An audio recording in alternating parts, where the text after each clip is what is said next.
One witness described it as a big ball of fire and wreckage just falling down towards the river. Here's what it sounded like in the tower. Crash, crash, crash. This is alert 3. Crash, crash, crash. This is alert 3. Where's the alert 3? It is off the approach end of runway 33. Approach end of runway 33. Helicopter crash. This is the deadliest air disaster in America since 9/11. No one's blaming the American Airlines pilots. Planes can't get out of the way as easy as choppers. The Black Hawk pilots were pretty experienced. The male pilot had 1,000 hours under his belt. The female pilot had 500. So what happened? Tonight, we're learning that the air traffic control tower at Reagan National was understaffed. The New York Times breaking the story that one controller was doing the job of two. The controller, who is handling helicopters, was also instructing planes that were landing and departing from its runways. That's not normal. That means you're using two frequencies, and the plane pilots can't hear the helicopter pilots. Reagan National has had staffing shortages for a while. They're supposed to have 30 air traffic controllers in the tower. They only had 19. This is the busiest runway in America, and they're down 11 guys.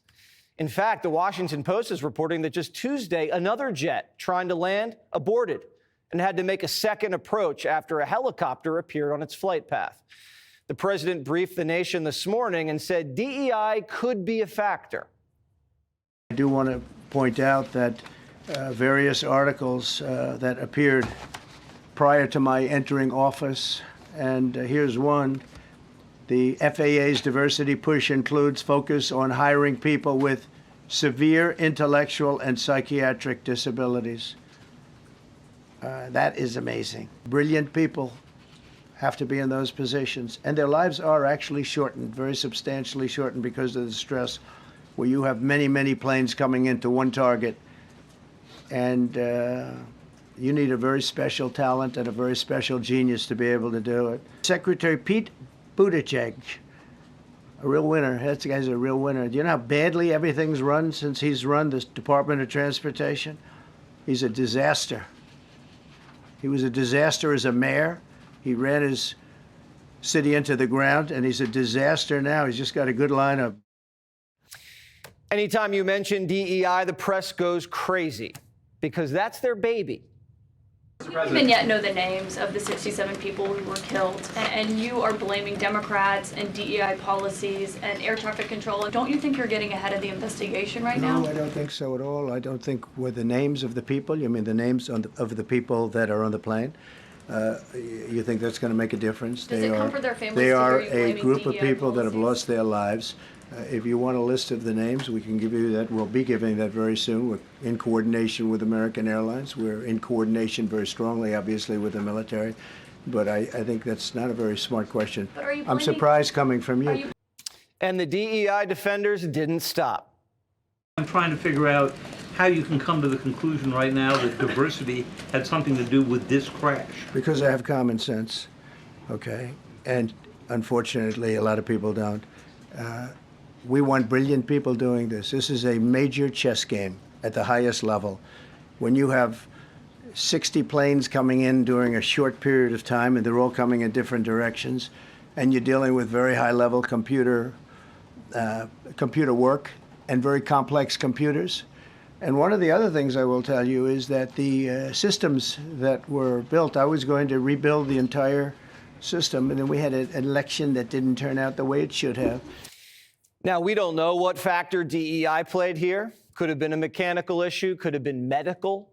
They've just recovered one of the black boxes, and this investigation is going to tell us the truth. But when DEI is in place, which it was at the FAA, standards get lowered, staffing's affected.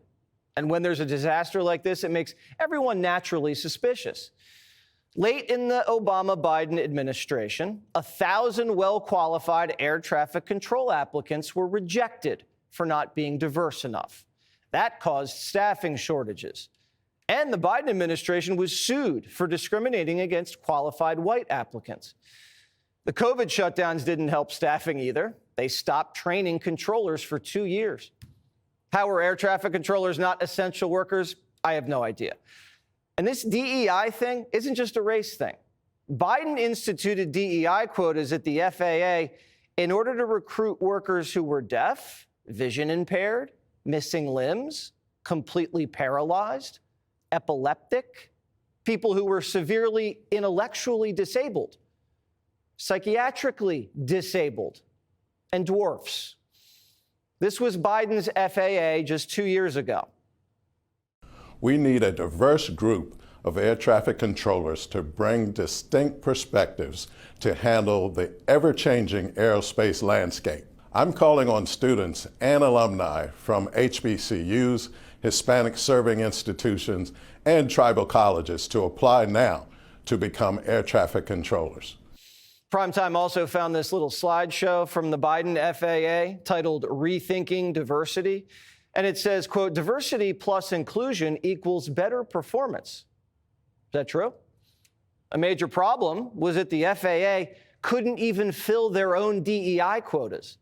According to lawsuits, they discriminated against qualified candidates to hire diverse candidates, but they weren't able to hire enough diverse candidates.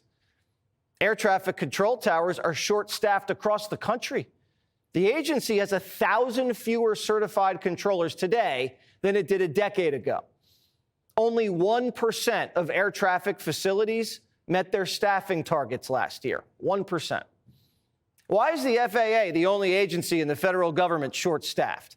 Every other agency has the opposite problem. They have too much personnel. Only at the FAA, they can't find enough people. Is that because you can't work remotely to be an air traffic controller? And it's not about money. Biden and Trump spent the exact same amount on the FAA. This is about mismanagement, and that's the president's point. Are you saying race or gender played a role in this tragedy? It may have. I don't know. Incompetence might have played a role. We'll let you know that. But we want the most competent people. We don't care what race they are. We want the most competent people, especially in those positions. And you're talking about extremely complex things.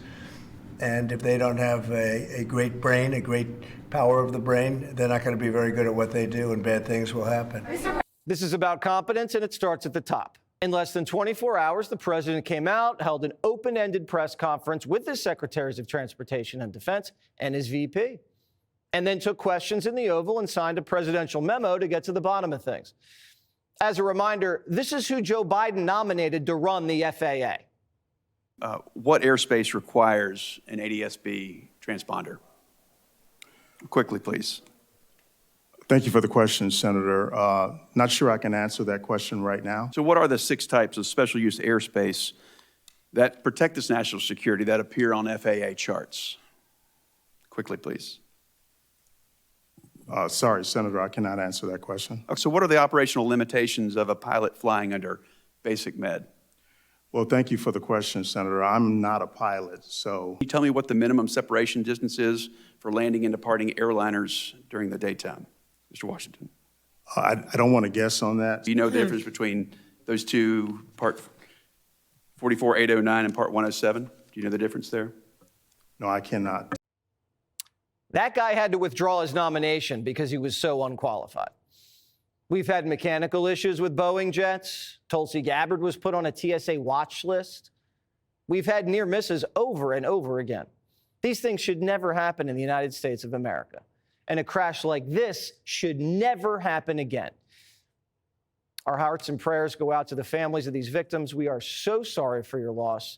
This is just such a senseless tragedy. What a sad day for this country. Hey, Sean Hannity here. Hey, click here to subscribe to Fox News YouTube page and catch our hottest interviews and most compelling analysis. You will not get it anywhere else.